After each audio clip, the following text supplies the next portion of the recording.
تیسری بات مجھے یہ بتانی ہے، پیچھے میں نے بتایا تھا جمعے میں کہ انسانوں کا سب سے پہلا انسان آدم ہے، جسے ابو البشر کہا جاتا ہے۔ اسی طرح جناتوں کا سب سے پہلا جن ابو الجن کہلاتا ہے۔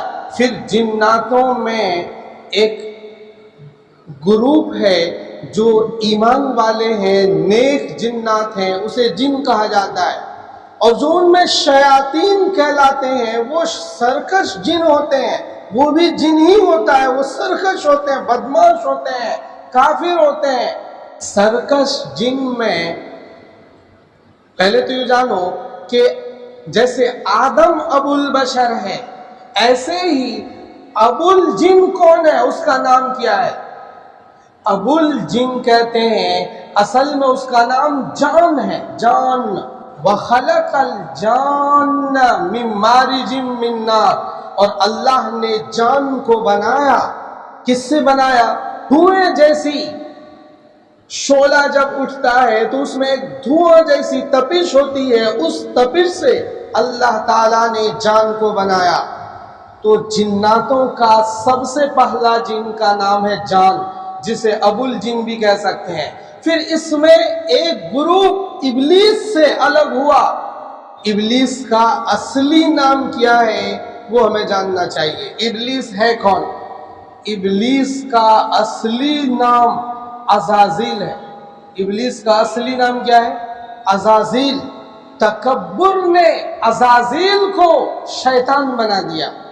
پہلے اس کا نام کیا تھا؟ عزازیل۔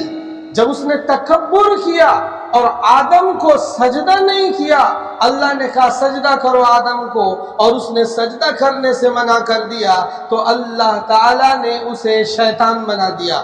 تکبر عزازیل را شیطان کرد، کہ تکبر نے عزازیل کو شیطان بنا دیا۔ تو ابلیس کا اصلی نام ہمیں معلوم ہو گیا کہ عزازیل ہے۔ ابلیس کو ابلیس کیوں کہتے ہیں؟ یہ خطابی نام ہے شیطان کا، عزازیل کا خطابی نام ہے۔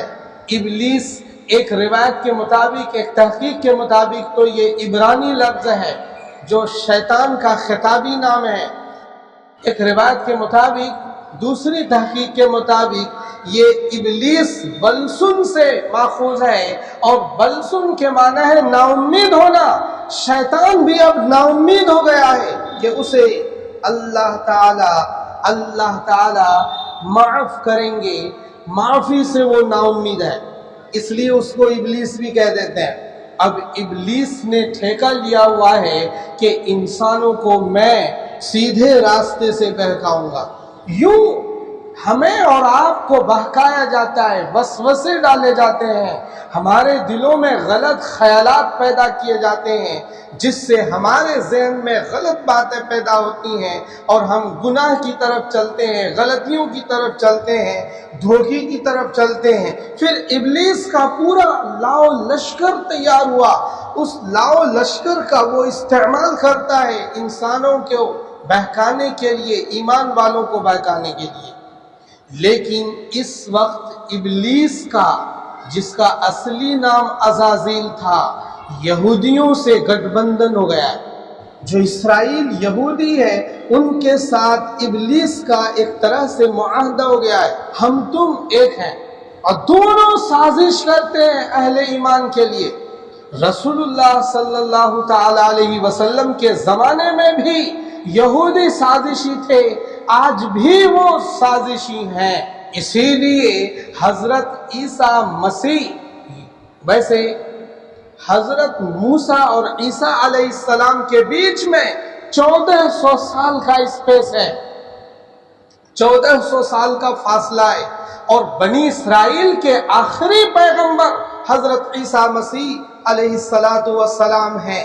عیسیٰ مسیح علیہ السلام کے ساتھ بھی یہودیوں نے سازش کی، اور پیغمبروں کی طرح، حتیٰ کہ عیسیٰ مسیح کی پیدائش کے 33 برس ہوئے تھے، 33 ایئرز کے تھے جب حضرت عیسیٰ مسیح تو حضرت عیسیٰ مسیح کے خلاف یہودیوں نے سازش کی، اور اس سازش کے نتیجے میں اللہ تعالیٰ نے عیسیٰ مسیح کو آسمان پر اٹھایا، اور اس کے 37 سال کے بعد، یعنی 33 اور اس کے بعد 37 سال کے بعد، یعنی سن 70 عیسوی میں، یہودیوں کا شرازہ رومن امپائر نے بالکل بکھیر دیا، اور ایک ہی حملے میں 1,33,000 سے زیادہ یہودیوں کو قتل عام کیا، ہیکل سلیمانی کو گرایا۔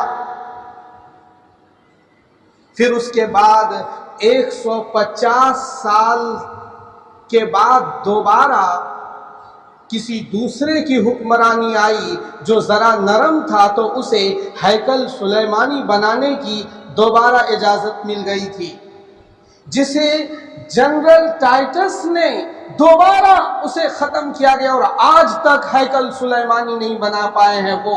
اس لیے یہودیوں کا عزم ہے کہ ہم پورا گریٹر اسرائیل بنائیں گے، اور مسجد اقصی میں ہیکل سلیمانی بنائیں گے۔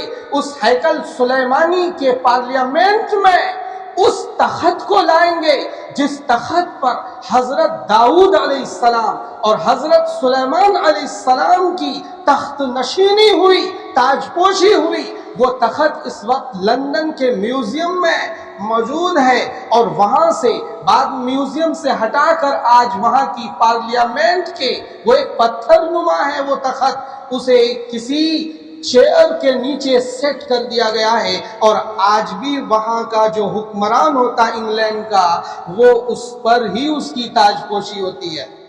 اسے وہ حاصل کرے گا اور اسے مسجد اقصی میں لائے گا، اور عراق سے لے کر شام تک، سیریا تک، مدینہ تک، کیونکہ یہودی مدینہ میں بھی حضور علیہ السلام کے زمانے میں بنو قریظہ، بنو نذیر، بنو قینقاع، یہ 3 قبیلے آباد تھے۔ جب سن 70 عیسوی میں یہودیوں کو بکھیر دیا گیا، تب یہودی یورپ کے ملکوں میں چلے گئے، کچھ عرب کے ملکوں میں آ گئے جو مدینے میں آباد تھے۔ تو ان کو اس تاریخ کو دہرانی ہے اس گریٹر اسرائیل کی شکل میں۔ یہودیوں میں ویسے 3 طبقے ہیں، ایک مذہبی یہودی، ایک سیکولر یہودی، اور ایک اکنومک یعنی معیشت کو ماننے والے، اس کا کوئی ویسے دھرم سے اتنا کوئی تعلق نہیں ہوتا۔ تو ایسے میں جو حالات چل رہے ہیں، ان حالات کے پیش نظر یہودیوں کی اور شیطان عزازیل کی ایک گٹھ بندھن ہے جو ایمان والوں کو بہکانے کے لیے مسلسل کوششیں کرتے ہیں، اور اس کے لیے سازشیں کرتے ہیں، اور لوگوں کو بہکانے کے لیے ساری پلاننگ کرتے ہیں۔